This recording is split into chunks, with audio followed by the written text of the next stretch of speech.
Welcome back to my channel. Today we are going to discuss effective study tips from number of psychologists, but in this video we compile all tips in one video. So मायरीन नफ्सियात की जो मताला के मौसर जो तजावीज़ हैं आज हम उनको देखेंगे। तो देखते हैं जो मुख्तलिफ साइकोलॉजिस्ट हैं, मुख्तलिफ मायरीन हैं, वो क्या कहते हैं कि किस तरह से स्टडी करनी चाहिए और कौन सी इफ़ेक्टिव टेक्निक्स हैं स्टडी करने की। आज हम मायरीन नफ्सियात की स्टडी से रिलेटेड मुख्तलिफ तजावीज़ जानेंगे। और जब मताला के लिए नुक्ता नज़र की बात आती है तो सब कुछ एक साइज़ में फ़िट नहीं होता, सब लोग जो है वो एक कैटेगरी में नहीं आते। बहुत सारे स्टूडेंट्स वक्त के साथ साथ जो है वो अपने प्रोसीजर जो स्टडी टेक्निक्स होती हैं उनमें जो है वो चेंजेस लाते रहते हैं और फिर उसी की मदद से वो एग्ज़ाम की प्रिपरेशन करते हैं। लेकिन कुछ असूल हैं जो बहुत सारे मुताला करने वालों के लिए जो है वो कारआमद हो सकते हैं। और ये जितनी भी तजावीज़ इस वीडियो में बताई गई हैं ये मुख्तलिफ माहिरीन नफ्सियात ने इन पे काम किया, इन पे गौर किया कि ये किस हद तक कारआमद हो सकती हैं और फिर हमारे सामने ये जो है तजावीज़ आई हैं।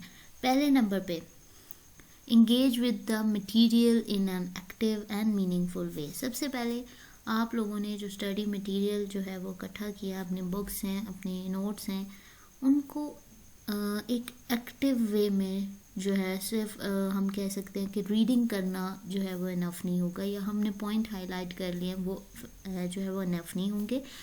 जब हम कहते हैं कि एक्टिव और मीनिंगफुल वे में हमने उस स्टडी के साथ इंगेज होना है, उस स्टडी मटेरियल के साथ इंगेज होना है, तो हमने इन तमाम कॉन्सेप्ट को सबसे पहले समझना है, ठीक है। और जब हम समझेंगे कि कौन सी चीज़ इस बुक में किस तरह से प्रेजेंट की गई है, अगर हम सिंपली उसकी रीडिंग करेंगे और उसको हाईलाइट करेंगे, एक दफ़ा रीड किया, दूसरी दफ़ा रीड किया, तीसरी दफ़ा रीड किया, तो वो जो रीडिंग होती है या हाईलाइट करना होता है या उसको बार बार जो है वो याद करना होता है, वो हमारे शॉर्ट टर्म मेमोरी का हिस्सा बन जाती है। वो मेमोरी जो कि कुछ टाइम के बाद रेज हो जाती है, ठीक है। तो उसके लिए क्या चाहिए होता है कि हमें इस जो भी सब्जेक्ट होगा, जो भी कॉन्सेप्ट होगा, उसके साथ एक्टिवली इंगेज होना पड़ेगा। कि हम कोई भी कॉन्सेप्ट अगर लेंगे तो उसको समझेंगे, जब तक हम उसकी सोल को नहीं समझेंगे तो हम उसको अपने लॉन्ग टर्म मेमोरी का हिस्सा नहीं बना सकेंगे, ठीक है। पहली जो टिप है वो यही है कि आपके पास जो भी स्टडी मटेरियल है उसके साथ एक्टिवली एंड मीनिंगफुल वे में इंगेज होना है, ठीक है।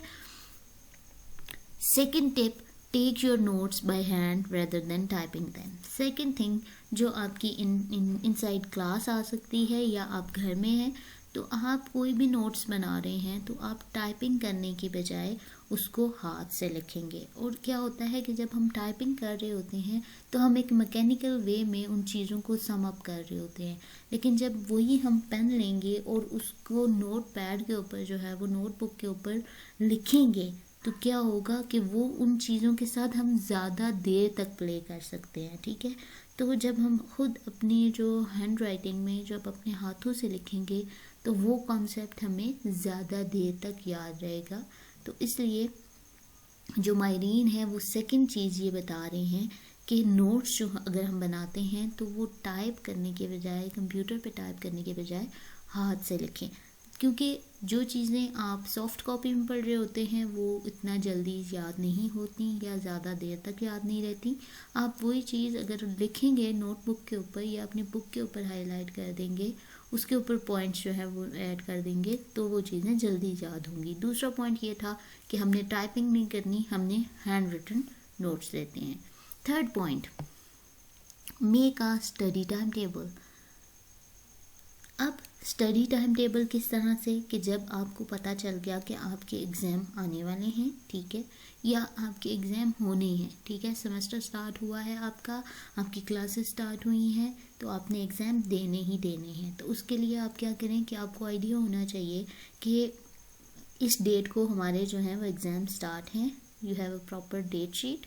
जब आपके पास डेट शीट होगी तो आप जो है वो टाइम टेबल बना सकते हैं। ठीक है, बहुत कम होता है कि हम जो है वो बहुत अर्ली जो है वो स्टेज में अपनी टाइम टेबल सेट कर लें, लेकिन ज़्यादातर स्टूडेंट्स क्या कर रहे होते हैं कि वो अपना टाइम टेबल एग्ज़ाम के आने पे तैयार कर रहे होते हैं। तो उस सूरत में क्या करें कि अपनी इस डेट शीट रखें एक साइड पर और दूसरी साइड पे अपना टाइम टेबल का पेज रखें। अब आप मेंशन करें कि किस सब्जेक्ट को कितने डेज देने हैं। ठीक है, तो इस तरह से क्या होगा कि हर एक सब्जेक्ट को आप इक्वल डेज दे सकेंगे। अगर आपके 20 डेज़ बाद जो है वो एग्ज़ाम है, 4 सब्जेक्ट हैं, तो आप क्या करें 5 डेज़ पर सब्जेक्ट जो है वो होना चाहिए। ठीक है, हर एक सब्जेक्ट को इक्वल टाइम दें। ठीक है, next study tip is don't listen to music. इस कॉन्सेप्ट को लेके डिफरेंट ओपिनियन जो हैं वो सामने आते हैं। कुछ माहिरीन नफ्सियात का ये कहना है कि जब हम म्यूज़िक सुन रहे होते हैं और वो भी हम क्लासिकल म्यूज़िक सुन रहे होते हैं, सॉफ्ट लिरिक्स सुन रहे होते हैं, तो उससे क्या होता है हमारा माइंड जो है वो रिलैक्स हो रहा होता है। और बहुत सारे स्टूडेंट्स ये टेक्निक अपना रहे होते हैं कि वो ड्यूरिंग स्टडी या कोई चीज़ मेमोराइज कर रहे हैं तो बैकग्राउंड में उन पे बैकग्राउंड म्यूज़िक चल रहा होता है। एक तो ये है कि कुछ माहिरीन का ये ख्याल है कि म्यूज़िक जो है अगर क्लासिकल है, सॉफ्ट लिरिक्स हैं, तो वो आपके माइंड को रिलैक्स करेगा। लेकिन ऑन द अदर साइड बहुत सारे माहिरीन ये कहते हैं कि अगर वो म्यूज़िक लाउड है, हाई नोट पे है, तो वो क्या होगा, वो आपको डिस्ट्रैक्ट करेगा। तो इन दोनों को जब हम कंपेयर करते हैं तो हमारे पास जो परसेंटेज सामने आती है वो यही बताती है कि हमें म्यूज़िक को उस टाइम स्टडी टाइम के अंदर से रिमूव करना चाहिए। हमें म्यूज़िक नहीं सुनना चाहिए। हाँ, फॉर रिलैक्सेशन हम बीच में ब्रेक करें और उस टाइम पे म्यूज़िक हम सुन सकते हैं। तो ये थी हमारे पास 5th tip, don't listen to music. Next is make a mind map to connect all the information you have in a subject. Mind map बनाना पड़ेगा। माइंड मैप जैसे ही आप स्टडी टाइम टेबल बनाते हैं उसके बाद आपको आइडिया होता है कि आपने कौन सी चीज़ जो है उसको ज़्यादा टाइम देना है।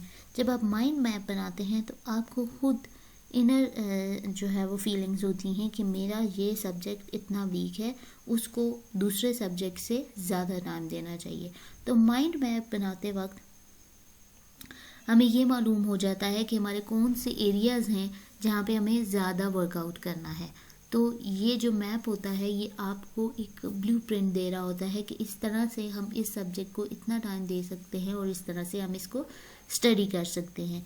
तो माइंड मैप बनाएं, अपने माइंड में अपनी वीकनेसेस को देखें, उनको समझें, और जब इंसान अपनी वीकनेसेस पे खुद काम करता है तो वो बेहतर तरीके से कर सकता है। ठीक है, next is 7th, explain what you are studying to someone out loud without notes. Teaching, teaching, teaching. Teaching is good learning experience. जब आप खुद पढ़ेंगे और फिर वो बेशक आपके सामने कोई मौजूद है या नहीं है, आप दूसरों को पढ़ाने की कोशिश करेंगे, समझाने की कोशिश करेंगे। जब अपने आप को लाउडली समझाने की कोशिश करेंगे या किसी और को समझाने की कोशिश करेंगे तो वो कॉन्सेप्ट आपको ज़्यादा जल्दी क्लियर होगा। तो जैसे ही आप लोगों ने कोई नोट्स लिए, कोई स्टडी की, कोई एक पैराग्राफ, 2 पैराग्राफ, कोई एक टॉपिक, कोई एक ऐसे, तो आप उसको रिवाइज करेंगे अपने आप को लाउडली समझा के, या अपने सामने किसी को बैठा लें उसको समझाएं। It's a good way. Next, read over your notes before you go to bed each night. आपने दिन में 3 सब्जेक्ट पढ़े, 2 पढ़े, जितने भी सब्जेक्ट कवर किए, आप जैसे ही आप बेड पे जाने लगेंगे आपके माइंड में उनकी एटलीस्ट हेडलाइंस होनी चाहिए। आपके पास ये होना चाहिए कि आज मैंने ये सब्जेक्ट का ये टॉपिक पढ़ा था, इस सब्जेक्ट का ये टॉपिक पढ़ा था, इस सब्जेक्ट का ये टॉपिक पढ़ा था। तो उससे ये होता है कि आपके माइंड में रह जाता है कि मैंने कौन सी चीज़ें पढ़ी हुई हैं और कौन सी चीज़ें और पढ़नी है। जो चीज़ें आपको याद नहीं हैं और जो याद हैं आप उनको नोट डाउन कर लें कि रात को सोने से पहले जो हमने रिवाइज़ किया था उसमें मुझे ये टॉपिक याद रहा और इतने टॉपिक मुझे याद नहीं थे।